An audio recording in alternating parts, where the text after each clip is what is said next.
यकीन मानिए आज एक पुराना वीडियो मिला है, बहुत ही शानदार वीडियो है। वीडियो मोदी जी का है। ये वीडियो तब का है जब वो गुजरात के मुख्यमंत्री हुआ करते थे और सवाल पूछने का अंदाज देखिए, वो मनमोहन सरकार से कितना हेवी सवाल करते थे और जवाब मांगते थे। पहले आप वीडियो सुनिए, फिर मैं सवाल करूंगा।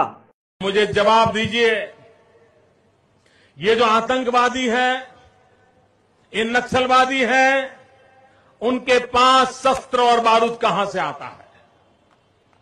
वो तो विदेश की धरती से आता है और सीमाएं संपूर्ण रूप से आपके कब्जे में है। सीमा सुरक्षा बल आपके कब्जे में है। मैंने उनको दूसरा सवाल पूछा, हमने कहा आतंकवादियों के पास धन आता है, हवाले से आता है, पूरा मनी ट्रांजैक्शन का कारोबार भारत सरकार के कब्जे में है, आरबीआई के अंडर में है, बैंकों के माध्यम से होता है। क्या प्रधानमंत्री आप इतनी निगरानी नहीं रख सकते कि ये जो धन विदेश से आकर के आतंकवादियों के पास जाता है आपके हाथ में है, आप उसको क्यों नहीं रोकते हैं? मैंने तीसरा सवाल उनको पूछा कि विदेशों से घुसपैठ ही आते हैं, घुसपैठ ही आतंकवादियों के रूप में आते हैं, आतंकवादी घटनाएं करते हैं, भाग जाते हैं। प्रधानमंत्री जी आप मुझे बताइए, सीमाएं आपके हाथ में है, कोस्टल सिक्योरिटी आपके हाथ में है, बीएसएफ सेना सब आपके हाथ में है, नेवी आपके हाथ में है, ये विदेश से घुसपैठ के कैसे घुस जाते हैं? मैंने चौथा सवाल पूछा, सारा कम्युनिकेशन भारत सरकार के अंडर में है। कोई भी अगर टेलीफोन पे बात करता है, ईमेल भेजता है, कोई भी कम्युनिकेशन करता है, भारत सरकार उसको इंटरप्ट कर सकती है। इंटरप्ट कर करके जानकारियां पा सकती है कि आतंकवादी गतिविधि के अंदर कौन सा कम्युनिकेशन चल रहा है और आप उसे रोक सकते हो। मैं पूछना चाहता हूं प्रधानमंत्री जी को, इस विषय में आपने क्या किया है? मैंने पांचवा सवाल उनको पूछा कि आप विदेशों में जो आतंकवादी भाग चुके हैं, जो लोग विदेश में बैठ करके हिंदुस्तान में आतंकवाद की घटनाएं कर रहे हैं, उनको प्रत्यारोपण के द्वारा हिंदुस्तान लाने का हमें अधिकार होता है।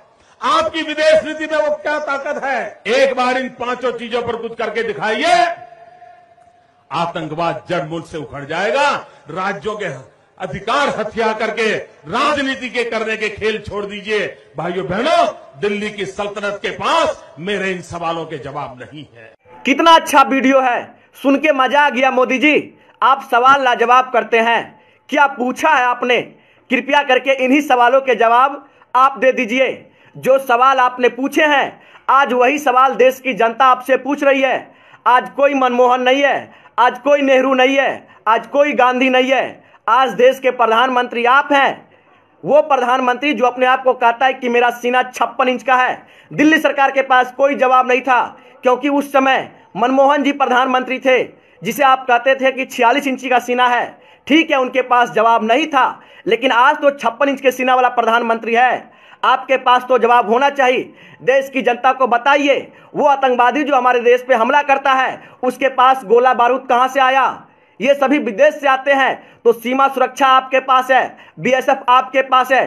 क्या आप देश की निगरानी नहीं कर सकते हैं? आप जवाब दीजिए।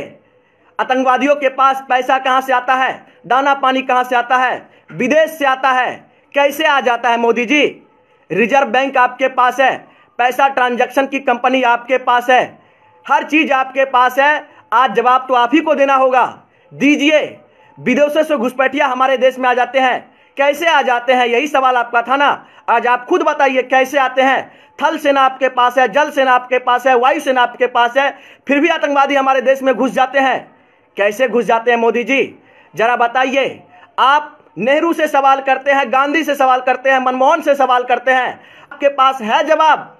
यदि जवाब नहीं है तो आप माफी मांगिए देश की जनता से कि हम विपक्ष में रहते हुए सरकार को कोसते थे, लेकिन जब हम खुद सरकार में आ गए तो पाकिस्तान से जाके गले मिलते हैं, बिरयानी खाते हैं, लेकिन सवाल विपक्ष से करेंगे।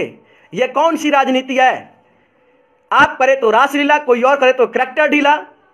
आतंकवादी हमारे देश में घुस जाता है 300 किलो बारूद लेके, आपको पता भी नहीं लगता कहां गई वो आईबी, कहां गई रॉ।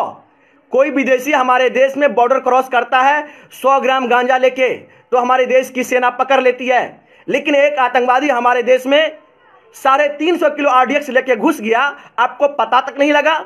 जिस सरकार को यह पता लग जाता है कि किसके फ्रिज में बीफ है, उस सरकार को यह नहीं पता लगा कि हमारे देश में एक आतंकवादी 350 किलो RDX लेके घुस गया। शर्म आनी चाहिए ऐसे ऐसे लोगों पे, जो लोग आज देश की जनता को गुमराह करते हैं, शहीदों के नाम पे वोट मांगते हैं। चुल्लू भर पानी में डूब मरना चाहिए ऐसे ऐसे लोगों को। मेरे बातों से सहमत है तो शेयर कीजिए। और कितना अच्छा सवाल था, यही सवाल मोदी जी आपसे है, आप जवाब दीजिए। आपके पास तो 56 इंच का सीना है, हमें उम्मीद है कि आप जवाब जरूर देंगे। सोनू सलमान ने आपसे सवाल किया है, यह सवाल मेरा नहीं है, देश की जनता का सवाल है। आप जवाब जरूर दीजिएगा और देश की जनता शेयर कीजिए, 56 इंच के सीना तक पहुंचाइए।